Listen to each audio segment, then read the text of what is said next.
नमस्कार, आप देख रहे हैं 10 में एतम। मैं हूं आपके साथ विवेक शांडिल्य। दिन भर की बड़ी खबर और उन खबरों के पीछे की खबर के साथ। लेकिन इससे पहले आपको बता दें, रिपब्लिक भारत आपसे जुड़े हर एक मुद्दे की आवाज उठाता है, तो आप भी अपनी आवाज उठाएं और रखें अपने विचार कू ऐप पर। कू ऐप के यूजर्स के लिए हमारा सवाल यह है कि कृषि कानून वापस होने के बाद क्या अब दिल्ली के बॉर्डर तुरंत खाली होने चाहिए? अभी डाउनलोड करें कू ऐप और इस पोल में हिस्सा लें। इसका रिजल्ट हम आपको बुलेटिन के अंत में दिखाएंगे। लेकिन सबसे पहले बात करते हैं आज की सबसे बड़ी खबर की। सबसे बड़ी खबर यह रही कि कृषि कानून को वापस लेने का प्रधानमंत्री नरेंद्र मोदी ने आज खुद ऐलान कर दिया। लेकिन बड़ा सवाल यह कि क्या इसके साथ ही किसान आंदोलन खत्म होगा?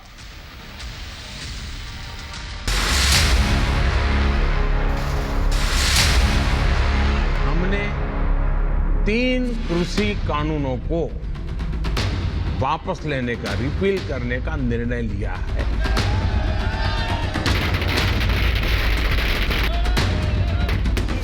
अभी वापसी लिया है, वो पार्लियामेंट में जाए। बिल्कुल कंटिन्यू रहेगा। कैसे चला जाएगा किसान बगैर बात के? आपने घोषणा कर दी, किसान चला गया। प्रधानमंत्री जी ने तीनों कानून को वापस लिया है। हम इन समस्याओं का समाधान संवाद से करेंगे। हो सकता है चुनाव के बाद फिर ऐसा कोई कानून ले आए। ये यकीनन किसानों के आंदोलन की, किसान के तमाम किसानों की ये कामयाबी है।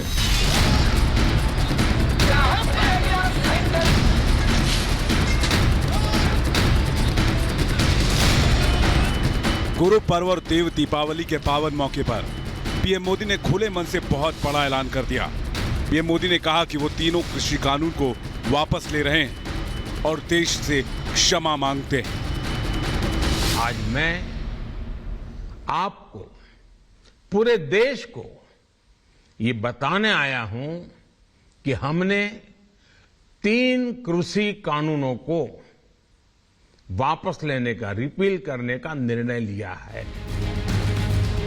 देश के प्रधान सेवक ने कहा कि हम पूरी नेक नियत से कानून लाए थे, लेकिन हम कुछ किसानों को समझा नहीं पाए। पीएम ने कहा कि आने वाले संसद के सत्र में कृषि कानून को वापस लेने की प्रक्रिया पूरी कर ली जाएगी। गुरु पर्व पर पीएम मोदी ने 14 महीने से आंदोलन कर रहे किसानों को वापस खेतों की ओर लौटने का आह्वान किया। वहीं किसानों के नाम पर राजनीति करने वाले लोग कह रहे हैं कि अभी आंदोलन जारी रहेगा। कानून संसद में पास हो, हमें एमएसपी गारंटी कानून भी चाहिए। हमने कहा कि उन्होंने अभी वापसी लिया है, वो पार्लियामेंट में जाए और पार्लियामेंट से जो लीगल प्रोसीजर उसका है वो ये है। और संयुक्त मोर्चे की आज हमारी मीटिंग है, उसमें पूर्ण रूप से सारी चीज़ें तय होंगी। एमएसपी पे गारंटी कानून, ये 2 मसले भी हैं। बिल्कुल कंटिन्यू रहेगा। कैसे चला जाएगा किसान बगैर बात के? आपने घोषणा कर दी, किसान चला गया। ऐसे कैसे चला जाएगा? दिल्ली के बॉर्डर पर डटे किसानों ने पीएम मोदी के फैसले का स्वागत किया है, लेकिन किसानों का कहना है कि जब संसद से कानून वापस ले लिए जाएंगे तभी वो अपने घरों को लौटेंगे। पार्लियामेंट में इसको लीगलाइज नहीं किया जाता ना, और एमएसपी पर जो लिखित गारंटी दी जाती, तब तक किसान यहाँ से नहीं जाएंगे। उन्होंने कह दिया, लेकिन उनके कैसे कानून नहीं बनते। कानून बनते संसद से, तो संसद से ही ये कानून वापसी होंगे, संसद से ही बने थे। ये कानून तो पार्लियामेंट हाउस में बने हैं जी, पार्लियामेंट हाउस में ही रद्द होंगे। यूपी के मुख्यमंत्री योगी आदित्यनाथ ने पीएम मोदी के फैसले का स्वागत किया है, तो समाजवादी पार्टी अध्यक्ष अखिलेश यादव ने कहा कि सरकार पर भरोसा नहीं किया जा सकता। सरकार चुनाव के बाद बिल फिर से वापस ला सकती है। प्रधानमंत्री जी ने तीनों कानून को वापस लिया है। आज इस बात के लिए प्रधानमंत्री मोदी जी का हृदय से अभिनंदन करना चाहिए, उनका स्वागत किया जाना चाहिए। इस कार्य का स्वागत होना चाहिए कि हम इन समस्याओं का समाधान संवाद से करेंगे। सरकार घबरा करके इन कानून को वापस ले रही है और ये जरूरी नहीं है सरकार के लोग ऐसे हैं, हो सकता है चुनाव के बाद फिर ऐसा कोई कानून ले आए। इसका भरोसा कौन दिलाएगा कि भविष्य में ऐसे कानून नहीं आएंगे जिससे किसानों को संकट में डाला जाए? देश के कृषि मंत्री नरेंद्र सिंह तोमर ने कहा कि पीएम ने किसानों के सम्मान में कानून को वापस लेने का फैसला किया है। असदुद्दीन ओवैसी ने भी सरकार के फैसले का स्वागत किया है, लेकिन इसे चुनाव से जोड़कर लिया गया फैसला बताया है। ऐसी परिस्थितियां बनी जिसके कारण कुछ किसानों को इन कानूनों में आपत्ति दिखाई देती थी। यद्यपि तर्क के साथ हम लोगों ने चर्चा का रास्ता अपनाया, उनको समझाने की कोशिश की, लेकिन फिर भी हम सफल नहीं हुए। ये फैसला बहुत देर के बाद हुआ है, बहुत देर लगा दी मेहरमा आते आते। और तीसरी बात ये है कि ये मैं शुरू से कह रहा हूं, ये सरकार डरती है जब जनता रोड पर निकलकर प्रोटेस्ट करती है। 17 सितंबर 2020 को लोकसभा से तीनों कृषि कानून के पास होने के बाद से ही इसका विरोध शुरू हो गया था। पिछले 14 महीनों में दर्जन भर से ज्यादा बैठकों के बाद भी कोई रास्ता नहीं निकल पाया। गुरु पर्व के मौके पर पीएम मोदी ने कृषि कानूनों की वापसी के ऐलान के साथ जहां किसानों को तोहफा दिया है, तो वहीं विपक्ष को मुद्दा विहीन कर दिया है। Bureau report, Republic Bharat. जल्दी 5 राज्यों में विधानसभा चुनाव होने वाले, उससे पहले प्रधानमंत्री का फैसला मास्टर स्ट्रोक की तरह देखा जा रहा है।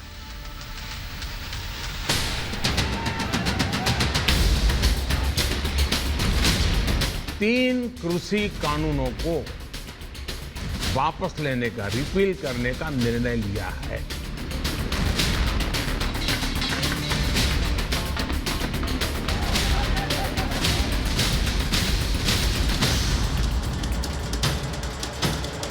पीएम मोदी के कृषि कानून के वापस लेने के फैसले के बाद जहां देश भर के किसान खुश हैं, वहीं इस फैसले ने विपक्ष की चिंता बढ़ा दी है। विपक्ष के नेता वैसे तो सरकार के फैसले का स्वागत कर रहे हैं, लेकिन इसे देर से लिया हुआ फैसला बता रहे हैं। वैसे भी विपक्ष की परेशानी को समझा जा सकता है। 5 राज्यों में चुनाव से पहले पीएम मोदी ने विपक्ष से उसका सबसे बड़ा मुद्दा छीन लिया है। आइए आपको बताते हैं कि मोदी के फैसले का क्या बड़ा असर होने वाला है। 2022 में 5 राज्यों में होने वाले चुनाव पर इसका असर पड़ेगा। यूपी, उत्तराखंड, पंजाब में बीजेपी को फायदा हो सकता है। अन्नदाताओं में बीजेपी को लेकर विश्वास बढ़ेगा। देश में पीएम मोदी की लोकप्रियता और बढ़ेगी और देश विरोधी ताकतों की दुकान बंद हो जाएगी। पीएम मोदी के फैसले का बीजेपी को सबसे ज्यादा फायदा पंजाब में मिल सकता है। कांग्रेस से अलग होकर नई पार्टी बनाने का ऐलान कर चुके पंजाब के पूर्व सीएम कैप्टन अमरिंदर सिंह आने वाले चुनाव में बीजेपी के साथ गठबंधन कर मैदान में उतर सकते हैं। अमरिंदर सिंह ने भी पीएम मोदी के फैसले का तहे दिल से स्वागत किया है। गौरतलब है कि कांग्रेस से अलग होने के बाद कैप्टन ने साफ तौर पर कहा था कि अगर केंद्र सरकार किसानों के मुद्दे का समाधान निकाल लेती है तो उनकी नई पार्टी आगामी चुनाव में बीजेपी का समर्थन करेगी। प्राइम मिनिस्टर साहब ने इसको बड़ी गंभीरता के साथ देखा होगा, क्योंकि हमने सब कहा, हमने एक रेजोल्यूशन भी पास किया था कि इसके कि ये बातें पंजाब के किसानों के हित में नहीं है, और ये बातें सब समझ के, सोच के, अपने एडवाइजर्स को सोच के उन्होंने ये फार्म लॉज विड्रॉ कर लिया और माफ़ी भी मांग ली। इससे बड़ी बात नहीं कोई कर सकता, और मैं उनका बहुत धन्यवादी हूँ कि उन्होंने किया। कृषि कानूनों की वापसी का असर पंजाब के साथ साथ यूपी के चुनाव पर भी पड़ेगा। जानकार मानते हैं कि पश्चिमी यूपी में बीजेपी को बड़ा बूस्ट मिलेगा। बीजेपी से छिटक रहा वोट फिर से पार्टी से जोड़ सकता है। बीजेपी के नेता भी मानते हैं कि इस फैसले से किसानों की नाराजगी दूर होगी। पार्टी 2017 वाली जीत फिर से दोहराने में कामयाब हो जाएगी। किसान आंदोलन की शुरुआत पंजाब से हुई थी। धीरे धीरे यह आंदोलन हरियाणा से होते हुए उत्तर और मध्य भारत तक फैल चुका था। इसलिए मोदी सरकार का यह फैसला 5 राज्यों में होने वाले चुनाव से पहले मास्टर स्ट्रोक माना जा रहा है। Bureau report, Republic Bharat. और इसी के साथ प्रधानमंत्री नरेंद्र मोदी उत्तर प्रदेश के दौरे पर हैं और आज उन्होंने उत्तर प्रदेश से 2022 का विजय संकल्प किया और साथ ही साथ विपक्ष को भी जमकर निशाने पर लिया।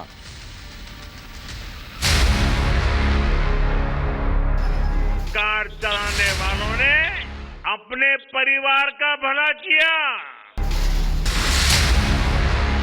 और अब देखिए जब इन्हीं माफियाओं पर यूपी में बुलडोजर चल रहा है तो कुछ लोग हाय तौबा मचा रहे हैं। जय जवान और जय किसान के इस नारे को वास्तविक धरातल पर उतरता हुआ हम किसी धरती के अंदर देख सकते हैं। प्रधानमंत्री 3 दिन के यूपी दौरे पर हैं। पीएम मोदी एक तरफ जहां जनता को सौगातें दे रहे हैं, वहीं विपक्ष पर भी निशाना साध रहे हैं। 2022 के चुनाव को लेकर पीएम मोदी ने एजेंडा सेट कर दिया है।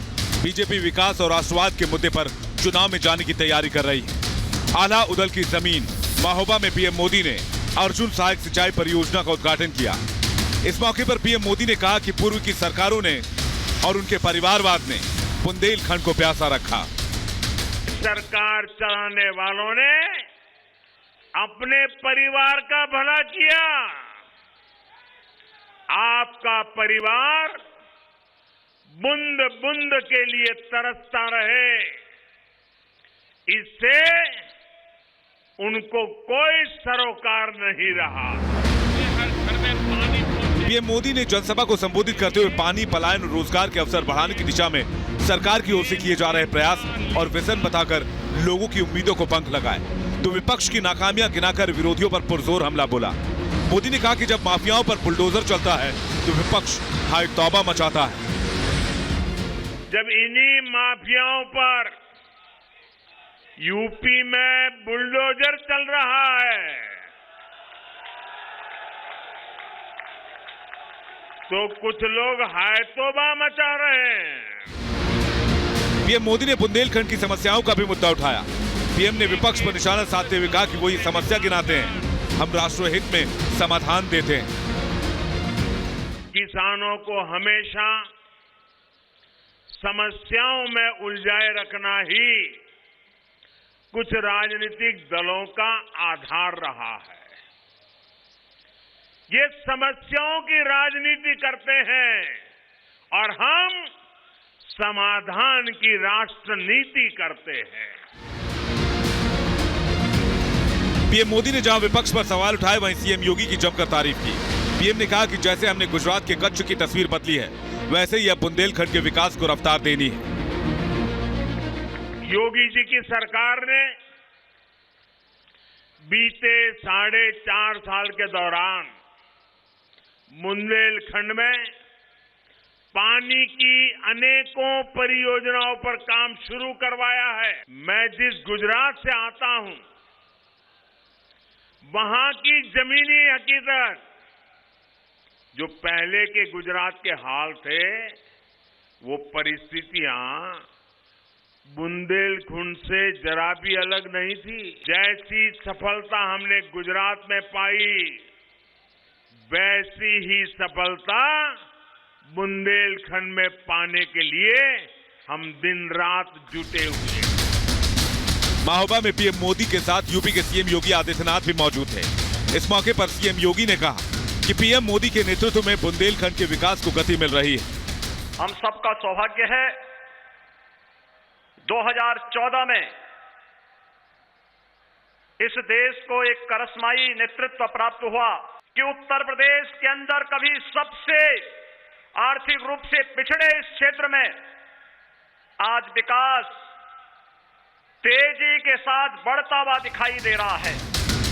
2022 की सियासी जंग को जीतने के लिए बीजेपी ने महारथियों को अभी से मैदान में उतार दिया है। 2017 के चुनाव में बीजेपी ने बुंदेलखंड की सभी 19 सीटों पर जीत हासिल की थी। बुंदेलखंड की पानी की समस्या को दूर करके बीजेपी 2017 वाली जीत दोहराने की कोशिशों में जुट गई है। Bureau report, Republic Bharat. और अब बात करते हैं आज के कू ऐप पर पूछे गए सवाल की। कू ऐप के यूजर्स के लिए हमने पूछा था कि क्या कृषि कानून की वापसी के ऐलान के बाद दिल्ली के बॉर्डर्स को किसानों को तुरंत खाली कर देना चाहिए। 95% लोगों का हाँ में जवाब है। वक्त एक ब्रेक का है, फौरन लौट रहे हैं।